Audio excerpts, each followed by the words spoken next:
The first child born on the moon will never remember Earth. They will never feel rain fall freely, never feel their own full weight press into the ground, never know a sky filled with clouds or oceans that pull at the moon itself. They will grow up under a sky that never changes, black, silent, and permanent.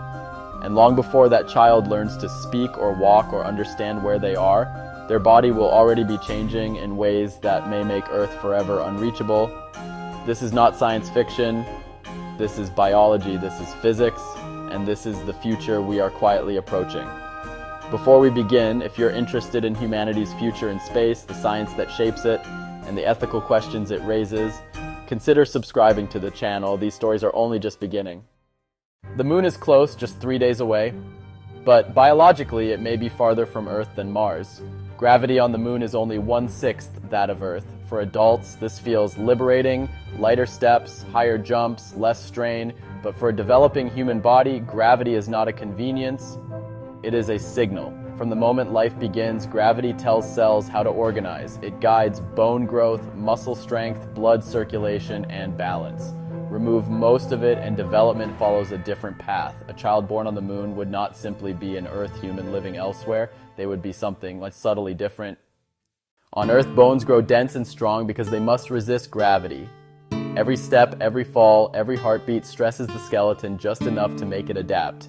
In space, astronauts lose bone density at alarming rates, up to 1–2% per month, even with rigorous exercise. Now imagine a child who never experiences Earth gravity at all. Their bones may never fully mineralize, their skeleton could grow longer, thinner, more fragile. Joints may form differently, muscle mass, especially in the legs, hips, and spine, would remain permanently reduced. Even if such a person later attempted to return to Earth, their body might not survive the strain. Standing upright could fracture bones, walking could damage joints. A fall, trivial on Earth, could be catastrophic. Earth would not feel like home, it would feel like a crushing force. Gravity doesn't just shape our skeleton, it shapes our blood. On Earth, the heart works constantly to pump blood upward against gravity to the brain. In low gravity, this effort is no longer required. Astronauts experience fluid shifts toward the head, altered blood volume, and changes in heart shape. For a child born on the moon, the cardiovascular system would develop under entirely different rules. Their heart might be smaller, their blood pressure regulation weaker, their ability to tolerate gravity untested. Returning to Earth could overwhelm their circulatory system. They might faint simply by standing. Their heart may struggle to supply oxygen to the brain. Long-term survival could be impossible without artificial gravity assistance. Earth's gravity wouldn't feel natural, it would feel hostile. Human balance depends on the inner ear, a delicate system evolved entirely for Earth gravity. In low gravity, that system receives conflicting signals. Astronauts experience disorientation, motion sickness, and spatial confusion, even after years of training. A moon-born child would learn to move in an environment where falling is slow, jumping is effortless, and orientation is flexible. Their brain would adapt to lunar gravity as normal, but adaptation comes at a cost.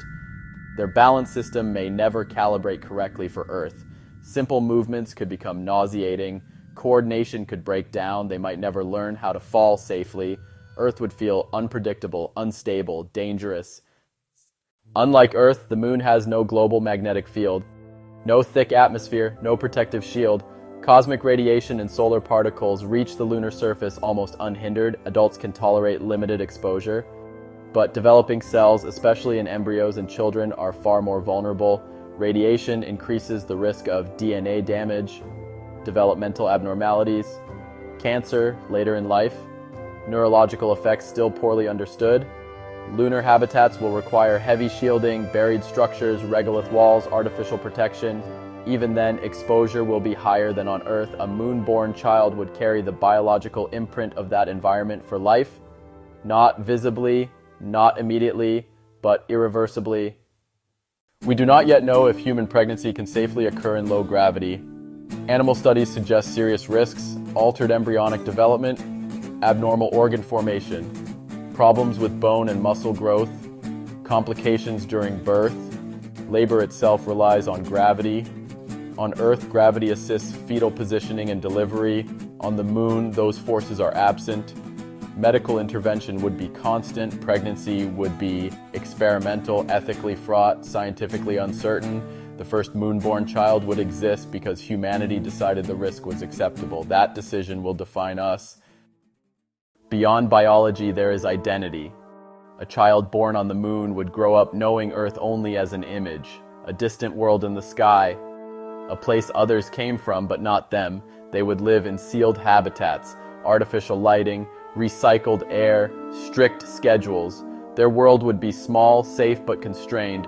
Earth would be mythologized, romanticized, and unreachable. They may feel pride, being pioneers, or isolation, being permanently separate. They would not be explorers visiting Earth. They would be a new kind of native.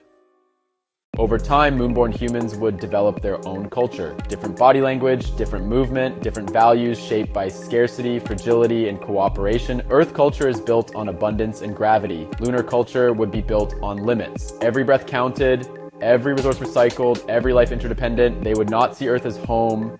They would see it as origin. And those are not the same thing. The first child born on the moon will mark a turning point. For the first time, humanity will no longer be a single planet species, not just technologically but biologically. We will create humans who cannot return. This forces a question we have never had to answer. Is humanity defined by Earth or by our ability to adapt beyond it? If Earth is no longer home for all humans, then human itself begins to change, not dramatically, not instantly, but permanently. One day, a human will look up at Earth from the moon and know they can never go there, not because they are forbidden, but because their body was never meant for it. They will still be human, still conscious, still capable of wonder, but shaped by a different world. And when that happens, humanity will have crossed a line we can never uncross. If you want to continue exploring the science, ethics, and future of humanity beyond Earth, consider subscribing to Dr. Malcolm. Because the most important discoveries ahead of us won't be about where we go, but about who we become when we get there.